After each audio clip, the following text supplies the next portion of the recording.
আসসালামু আলাইকুম সবাইকে। আজকে আমাদের আলোচ্য বিষয় একাদশ দ্বাদশ শ্রেণীর আইসিটি পঞ্চম অধ্যায়ের গুরুত্বপূর্ণ এমসিকিউ। আজকে আমাদের প্রথম পর্ব। এই প্রথম পর্বের আলোচ্য বিষয় 1 থেকে 15 পর্যন্ত এমসিকিউ, যেগুলো বিভিন্ন বোর্ড পরীক্ষা, অ্যাডমিশন পরীক্ষা এবং উন্নত কলেজগুলোতে এসেছিল। তাহলে চলো আমরা সমাধান পর্বটি শুরু করি। প্রসেসরের সবচেয়ে কাছে থাকে কোনটি? ব্যাখ্যা সহ উত্তর করেছি যাতে তুমি খুব সহজেই বুঝতে পারো। দেখো, প্রসেসরের সবচেয়ে কাছে থাকে রেজিস্টার, তারপরে কি থাকে? তারপরে থাকে দেখো ক্যাশ মেমোরি, তারপরে কি থাকে? র্যাম, তারপরে কি থাকে? Virtual memory. তাহলে প্রথমে থাকে কি? রেজিস্টার, তারপরে থাকে ক্যাশ মেমোরি, তারপরে কি থাকে? দেখো র্যাম, আর তারপরে একদম শেষে কি থাকে? Virtual memory. তাহলে এখানে প্রসেসরের সবচেয়ে কাছে থাকে কোনটি? দেখো রেজিস্টার। মেমোরি পরিমাপের ক্ষুদ্রতম একক কি? মেমোরি পরিমাপের ক্ষুদ্রতম একক হলো বিট।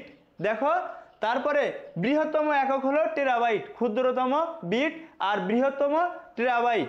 আর দেখো, এক বাইটে মোট 8টি বিট থাকে, কয়েকটি বাইট মিলে একটি শব্দ গঠন করে। এখানে আমাদের সঠিক উত্তর হবে বিট। মেমোরি পরিমাপের সবচেয়ে ক্ষুদ্রতম একক বিট। নন ভোলাটাইল মেমোরি কোনটি? রম একটি নন ভোলাটাইল মেমোরি, তাহলে সঠিক উত্তর হবে রম।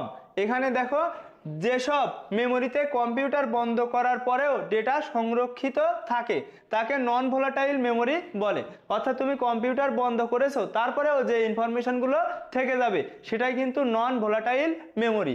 আরও নন ভোলাটাইল মেমোরি কি কি? দেখো, RAM, hard disk, DVD, USB drive. তো এইগুলোই কিন্তু নন ভোলাটাইল মেমোরি। এখানে সঠিক উত্তর হবে রম। মেশিনের ভাষায় রূপান্তরিত প্রোগ্রামকে কি বলা হয়? মানুষের ভাষায় রূপান্তরিত অর্থাৎ মানুষ যেটা বুঝতে পারে সেটা সোর্স প্রোগ্রাম, এবং মেশিন যেটা বুঝতে পারে সেটা অবজেক্ট প্রোগ্রাম। অবজেক্ট মানে বস্তু, অর্থাৎ বস্তু মানে কি? মেশিন। তাহলে দেখো, এখানে হবে অবজেক্ট প্রোগ্রাম, যেটা মেশিন বুঝতে পারে। কম্পিউটার মেমোরিকে কয় ভাগে ভাগ করা হয়?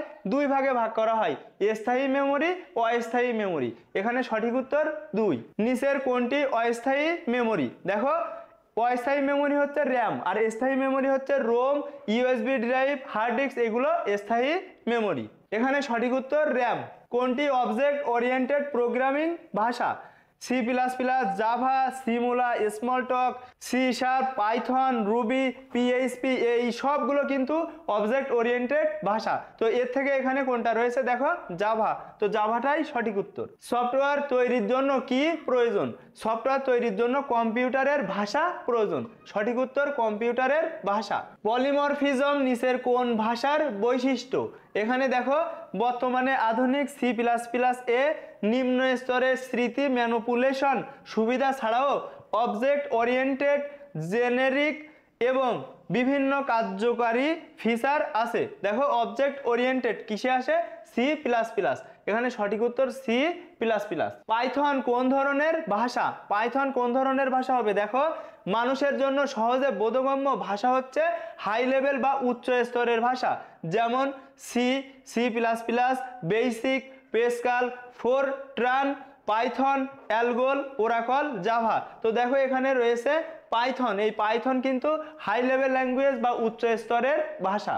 স্থায়ী মেমোরি হচ্ছে, স্থায়ী মেমোরি হচ্ছে ROM, USB drive, hard disk আর হচ্ছে ডিভিডি। দেখো, তাহলে এখানে র্যাম, এই র্যাম কিন্তু অস্থায়ী মেমোরি। প্রশ্নে বলা হয়েছে স্থায়ী মেমোরি, সেজন্য এই র্যাম বাদ যাবে। সঠিক উত্তর হবে 2 ও 3। মাইক্রো প্রসেসরে হিসাব নিকাশের মধ্যে রয়েছে যোগ, বিয়োগ, ভাগ, এই সবগুলোই কিন্তু রয়েছে। এখানে ব্যাখ্যাটা রয়েছে, তোমরা পড়ে নিও। এখানে দেখো, গুণও করা যায়, যোগও করা যায়, তারপরে ভাগও করা যায়, বিয়োগও করা যায়। সঠিক উত্তর সবগুলোই। কম্পিউটার প্রোগ্রামগুলো ডেটা নিয়ে কাজ করার সময় ব্যবহার করে কি কি ব্যবহার করে? দেখো, এখানে সঠিক উত্তর হবে 2 ও 3, অর্থাৎ র্যাম ব্যবহার করে, ভোলাটাইল মেমোরি ব্যবহার করে। অর্থাৎ দেখো, আমাদের অস্থায়ী মেমোরি কিন্তু তখন ব্যবহৃত হয়। স্থায়ী মেমোরি অর্থাৎ ইউএসবি ড্রাইভ কিন্তু ব্যবহার করা হয় না। সেলিম একজন হার্ডওয়্যার ইঞ্জিনিয়ার, সে হার্ডওয়্যার পরিচালনা করার জন্য সিস্টেম লেভেলের প্রোগ্রাম ব্যবহার করে। উদ্দীপকে হার্ডওয়্যার পরিচালনার জন্য ব্যবহৃত সফটওয়্যার কোনটি? কোনো জায়গা ও রিসোর্স নিয়ে কাজ করা সফটওয়্যার তৈরিতে সি বেশি উপযোগী। অর্থাৎ এখানে সবচেয়ে বেশি অ্যাপ্রোপ্রিয়েট ভাষাটা হচ্ছে সি, কারণ এ কিন্তু দেখো সফটওয়্যার তৈরি করছে, তো সফটওয়্যার তৈরি করার জন্য অ্যাপ্রোপ্রিয়েট বা সবচেয়ে বেশি ব্যবহৃত ভাষা হচ্ছে সি।